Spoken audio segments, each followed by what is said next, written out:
Welcome once again to SoCo Chat, a podcast where we hear directly from county leaders, discuss the latest news, and talk about all things concerning our beautiful corner of California known as Sonoma County.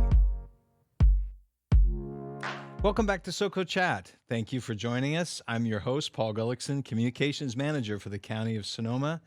Today, we're shining a light on the Secure Families Collaborative of Sonoma County, a community network dedicated to providing free, high-quality immigration legal services. The Board of Supervisors of Sonoma County established the collaborative following the fires of 2017 to meet the needs of our immigrant communities, the increased challenges due to changes in federal immigration policy, as well as the growing risks of wildfires. Joining us today, we're very grateful to have Margaret Flores McCabe, Executive Director for Secure Families Collaborative. But before we get to our interview, I want to start, as always, with our trivia question. Our question today is this: what percent of Sonoma County residents ages 5 or older speak a language other than English at home? It's a very interesting question. If you know, call us at 707-565-2242 or email us at publicaffairs@sonoma-county.org. And if you're correct, you'll win one of our SoCo Chat coffee mugs, or your pick of one of these other, a hat or a water flask, as well as a certificate to Pete's Coffee. So with that, let's get on with our discussion. Welcome, Margaret. Thank you for having me. Well, we're grateful to have you. Would you start by just giving an overview of what Secure Families Collaborative is and how it supports our immigrant community? Sure. Back in 2018, as you mentioned, the Board of Supervisors and some community stakeholders saw a need. There were threats of mass deportation under the last administration, and they saw the need for building capacity for removal defense attorneys. At the time, there was only one low bono removal defense nonprofit organization in Sonoma County, so they wanted to build capacity.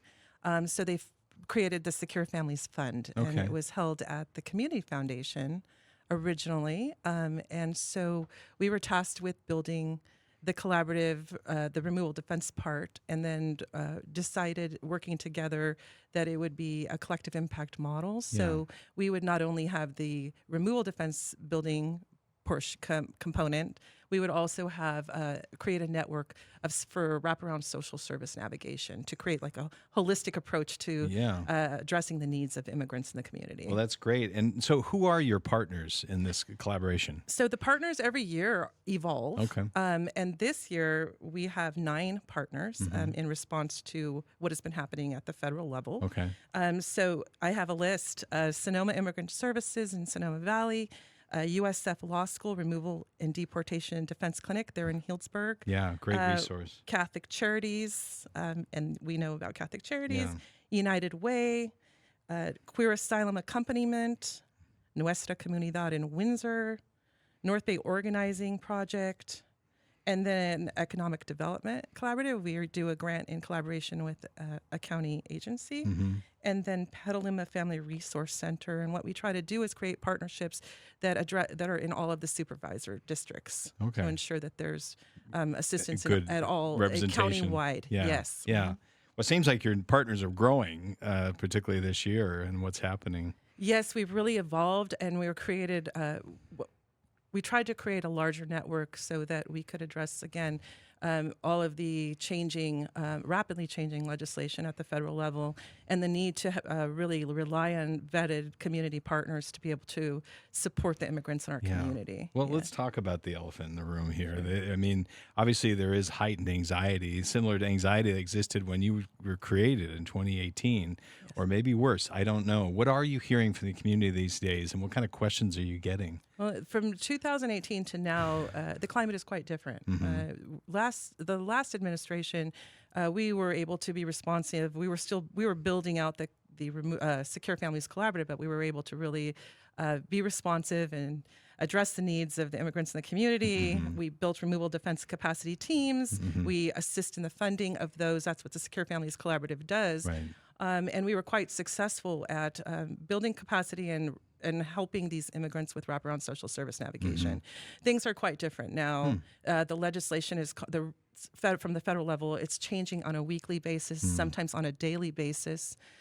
A lot of the community-based organizations that are immigrant serving have really been affected by, they did in the past receive federal funding, and even in the last couple of weeks, they've received notification that they will not be receiving those funds. They have been taken away. So you right. have... I know we saw that with the Catholic Charities. Yes, that they we just lost saw it. that. Yeah. And we're working with them, with their development department, to assist them with some fundraising and bringing them on as a partner. We traditionally, we've had them for the social services side, but we are now really working with them in the immigration legal services side for that reason, and also because they now have capacity to bring on 2 additional attorneys. So we're really excited about that fact. If they can get those attorneys up here, then we'll have built removal defense capacity and affirmative services we get through Sonoma Immigrant Services. So we have these great networks of partners. The collaborative's grown from having basically 2 attorneys. This year will be 6 attorneys. Oh, fantastic. So we're really building that. But again, it's in response to the rapidly changing laws. And we feel very passionately about the fact that there needs to be this interconnection between the legal providers that have that legal knowledge and this community-based organizations who are forward-facing and serving the community every day to ensure that they are the trusted partners in the community. And we are working on alternative pipelines for communication and service delivery because the immigrants in this community are afraid. They're afraid, and things are quite different. Well, I guess I want to go back to that because is it a sense that, well, we've been through this before, we saw what happened from 2016 to 2020, that they're just going back and preparing themselves in that way, or is there a heightened fear? Because we do see, reports of ICE making, grabbing people in our area, and we had a situation where there was ICE took into custody somebody at the probation department here at the county itself, and we know that there are concerns out there. Is it a heightened fear or just an uncertainty about what's happening right now? I think what we're really focusing on is education and outreach, and really getting the community to have a thorough understanding of what the reality is now, and how they can it's respond. And we operate from this power not panic model, so that they are armed with the education to make decisions for themselves about their well-being and what is best for themselves and for their families. But to really reiterate that it's an extremely different climate than it was back in the last administration. We're even seeing, our attorneys who are concerned that they might also be accused of being criminals for aiding and abetting immigrants. Giving legal advice. Exactly, and that's providing legal advice. I mean, we're talking about creating a fund of defense for the attorneys that are representing That's crazy. the immigrants. It is. And also that they're keeping, their own attorney cards for contact information in their pockets just in case, or telling their husbands that in the event that I get detained myself. So this is a different climate. And again, we don't want to incite fear. We just encourage everyone to really participate in and engage themselves in learning about what is happening at this time, and it's constantly changing. Well, you were telling me off the air about a story involving an attorney and a client. Do you mind telling that story? Sure.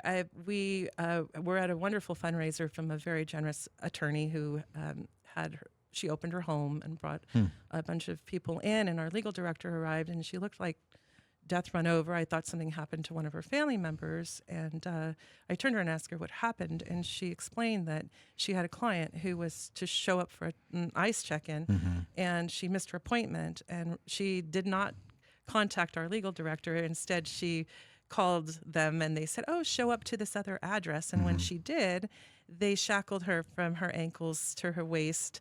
And I asked this legal director, where is she now? Where is she being detained? Because that is what Secure Families does. We're supposed to respond to what the situation is. We don't represent clients in detention, but we certainly assist with the families who are left behind. Right. And she said she was already on the other side of the border. So there wasn't any due process there.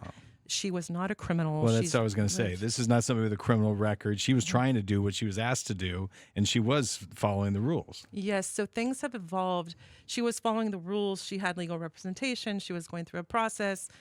So the criminalization of immigrants is basically what's happening at this point in time, and by their very nature of residing in the definition has changed, right? It used to be, the narrative was initially it was, we're going after the worst, Right. we're going after the criminals. Well, now the definition has been expanded to anybody that's here illegally is a criminal and at risk Or of, even the attorneys that seek and to even help the them. attorneys who are aiding and abetting, or Which any is- organizations who are assisting. Yeah. So.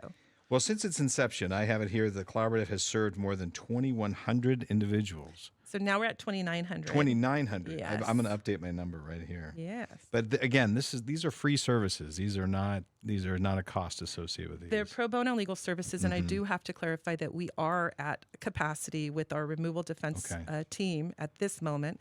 We just brought on a special immigrant juvenile attorney, Maureen McSorley. She was with us during the first administration and returned to assist us, and she's out of Nuestra Comunidad, who's offered her free office space because youth have a special opportunity to become pathways to citizenship. Yeah. We also have a wonderful volunteer who's going to be doing resource navigation just for the youth, specifically focused on helping them. So she's not 100% at capacity, but will be soon. And so what we've done in lieu of now having these representation is having pro bono legal consultations.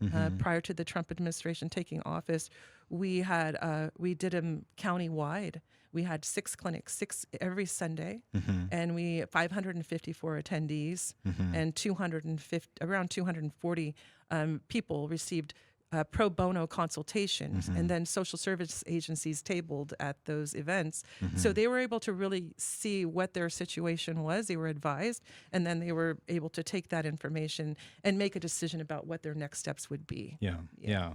Well, this is really interesting. I mean, I would like to get into a little more understanding of the actual legal services or other services you provide. I mean, I know you do removal defense. We talked about that. Family reunification, which is interesting. Yes. What other kinds of things do you do, and what do those mean? So it would take probably I know I'm throwing a big one at you. But there are 2 kinds of removal. There's 2 kinds of immigration services, basically affirmative, which I would describe as in layperson terms as faster processes, right? Yeah. And then there's removal defense, and those cases can take years to end because the courts are so backlogged. Right. Now, if they use courts, that's what we hope for, right? Due process and give them the opportunity, because everybody should have opportunity to have representation. But in addition to that, we're working on some really interesting projects in partnership with so many different agencies. The first thing we are doing is the Board of Supervisors approved $500,000 in pass-through funding for education and outreach for community-based organizations that are serving the immigrant communities. So we are the pass-through funder. We have an external panel who are making that determination, and then we will be convening those organizations. And what I described to them in my last meeting with them is that it's basically a bunch of collaboratives. So we're seeing these offshoots of all of these wonderful collaboratives working together to address the needs of the immigrants in the community. And that's just one project that we're working on. We're also working with economic development, we received a Board of Governors grant for local immigrant and integration to do analysis to see where the gaps are in services for immigrants serving community-based organizations and where the gaps are for individuals. So we're rolling out clinics, individual survey clinics, again, county-wide, to really get our fingers on the pulse of what's happening here. We kind of know, right? Community-based organizations it's going to be funding. It's going to be a big issue. And the needs with the immigrants would be housing and immigrant services, right? Immigration services. And how do we get that information out to the masses? And there are so many community-based organizations that are doing some amazing work to get that education out there. So those are some of the partnerships. Everyone has a special place in this. We're also working to get that information to 211, since it's an existing resource, and a way in which... That can be an entry portal for some people, right? Yes, and it's been in existence and established. So we work a lot with 211. It's a great resource. It's a great resource. So to ensure that all of the information there, primarily around community immigrant serving community-based organizations actually gets to 2-1. So we're in partnership with them Mm-hmm. actually on working together with that grant. So Okay. those are some of the things we're doing. We also do internal resource navigation. Mm-hmm. Beth Aldridge is our resource navigator, and she has over 40 years of experience in the healthcare administration. So she has curated a list of 300 resources that are geared towards the immigrants in the community. So we do what we call hand holding, not warm handoffs. Right. So Yeah. we take those clients. Well, speaking of hand-holding, you do more than legal services. As we Yes. said earlier, you do social services. Yes.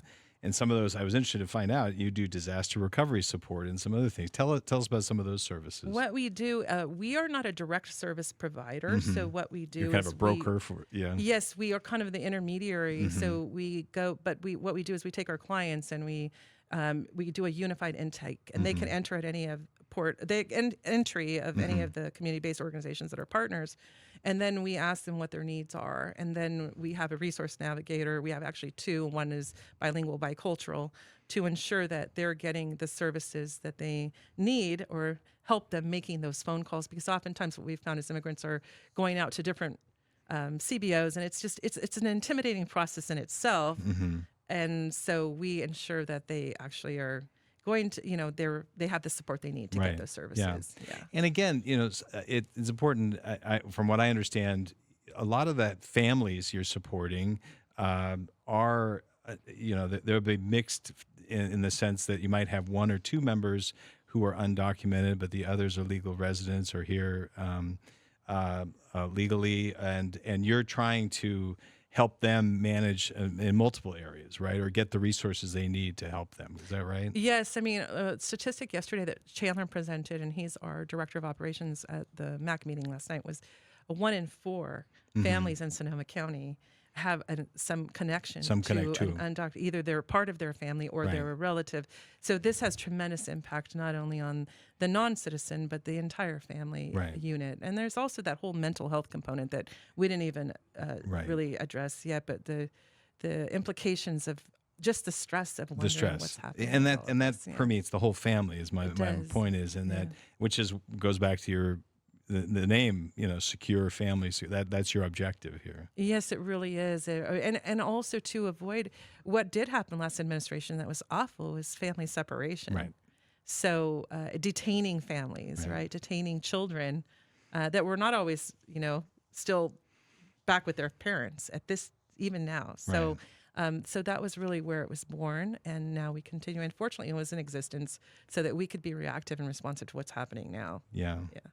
Well, that's wonderful. Now, you also have some incredible leadership in the collaborative itself. Tell us who's serving as president and who's on your board right now. Well, Jamel Tremblay, she is actually an attorney with Hanson and Bridget, and she has an amazing immigrant story to tell. She will be also, I think, for the Charla. For the Charla, which is tomorrow night. Yes. We can announce that on Thursday night, the 17th at 6:00. Yes, and she came to this country at age 5, and she is an incredible success story. And so she's our board president, and that's what's amazing also about Secure Families is we have representation.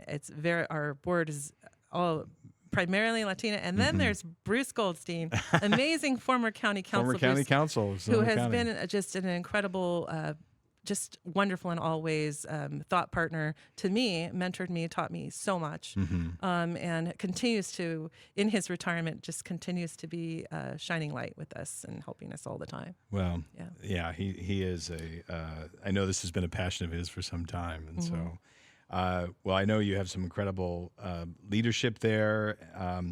And now, some of the services, your partners, you mentioned they have pro bono. Your partners will provide pro bono work. Yes. But they also do provide other services, right? What are some of those? Well, our legal services partners provide pro bono work, but again, we're at capacity. We closed the wait list at 100 because we're saying we don't want to misrepresent what we're able to provide at this moment. That's understandable. But they have shifted, and I will tell you, literally everybody, including the team, the administrative team, we're working weekends, we're working evenings, we're making presentations, we're doing outreach. I am keeping a master calendar. We did about 40 community events. We have Sonoma Immigrant Services is training the trainers. for Know Your Rights. They're doing Know Your Rights presentations and businesses, and so is our administrative team. And then this invaluable resource of USF Law School. We were very fortunate to have that partnership with Absolutely. Jacqueline Brown, who has over 30 years of experience in removal defense and has that connectivity to ILRC. Bill Long Hing, who is the founder of ILRC, which is the resource that all immigration attorneys utilize for education.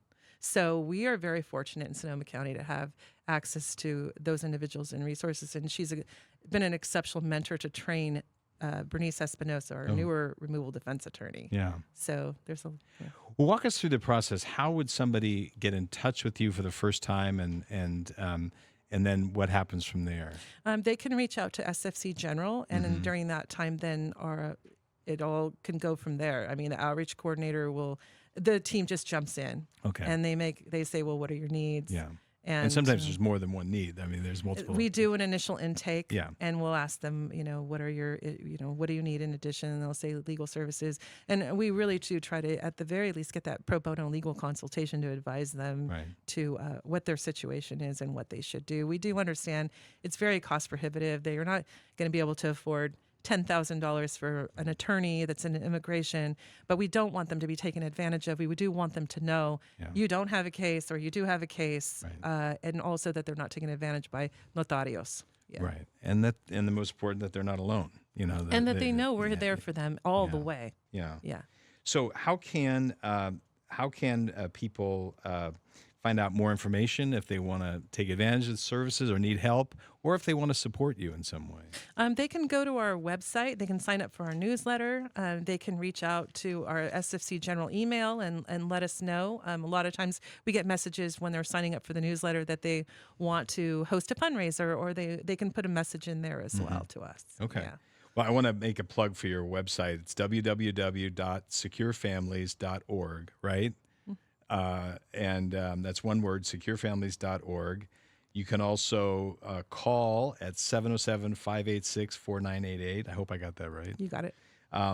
We also have a support for immigration services page on the county website. If anybody would like to take advantage of it, we have the contact information for Secure Families Collaborative on that site, as well as a number of other resources. Just Google support for immigrant communities, Sonoma County, and that should be at the top of your Google list. So that's a great way to find out about it as well. Yes. So, and I know you're helping us to keep that information accurate on our page. Definitely. Yeah. Yes. Well, Margaret, thank you so much for joining us today. We really appreciate it. There's so much we could go into, but our time is about up. But we'll hope you'll come back and give us updates on how you're doing. Thank you very much for having me. Well, as a token of our appreciation, we do have a SoCo Chat coffee mug for you. I love it. And to our listeners and followers, we'd like to also give you a chance to win one of our SoCo Chat coffee mugs or a water flask, as well as a gift certificate to Pete's Coffee.